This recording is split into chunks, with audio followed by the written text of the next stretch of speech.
I recently purchased a new home, which is why I bought these under the desk drawers.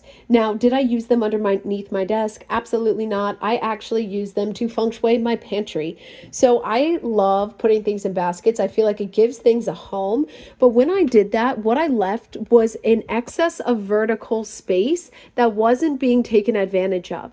So I purchased these underneath the desk drawers and I installed them underneath my cabinet. Now, initially, I used the sticky strips that it came with, which held up for like 2 days.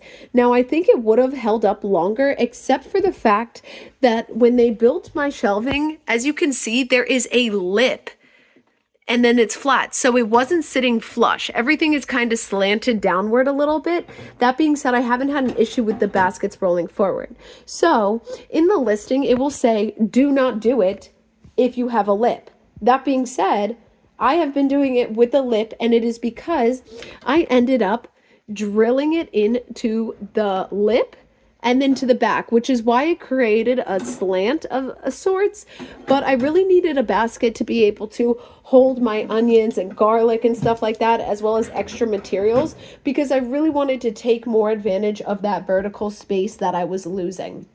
So although it says you cannot use these on a lips, if you drill them into the lip and then have the back elevated a little bit more, it will still work. I have had zero problems with it since I screwed it in, and now I don't worry as much about it falling. It is totally stable, and I am absolutely obsessed with them. I will probably end up getting more in other locations where I'm not using the full potential of the vertical height, just because it works like such great storage.